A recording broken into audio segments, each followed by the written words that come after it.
ndichikutambira zvekare pano paDirari 263 ndiniyo nyatare nchange ndichitsvaga nepandinogona napo kuti ndikuzivisei manews updates ezvinhu zviri kuitika munyika yedu yeZimbabwe. Kana wanga uchiri munyowani iri first time yekutibata muzuva ranhasi, chandinokukumbira ndechekuti iwewe hama yangu uchangotanga kusvika panapa joina family zvinokumbura usubscribe utena on the notification bell.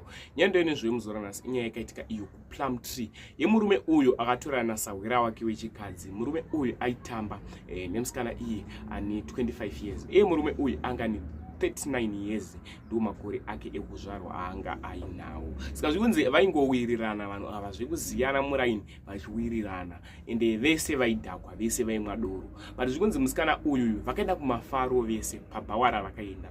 After vadhakwa vanhu ava zvikunzi murume uyu akahana kunatsodhakwa asi aiziva chinangwa chaanga aendera nemusikana uyu. Ari kunzi iye akateka advantage ndopa akarepa musikana uya akadhakwa.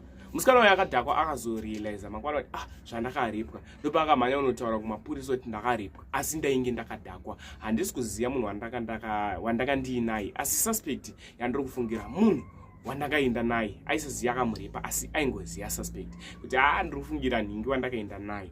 Zvikunzi mapurisa akaita mainvestigation akaenda pabhawa vanotengesa mbhawa iri ndopa akataura kuti musikana uyu chokwadi akadhakwa zvekusvika pakuraradza. Ndopa akatakurwa nasawira wake waanoti sawira ndiye akazonzi akamubata chibharo. Iye murume uyu haana kuzorambawo paakangoziva kuti chokwadi chabuda akabva abvuma. Murume uyu ari kunzi iye apiwa 15 years mujeri. Nokumbura mutauro zvamunofunga comment section pamusoro penyaya izvi. Zvinhu zvinosirisa, zvinhu zvinorwadza, unokuwadza remangwana revanhu.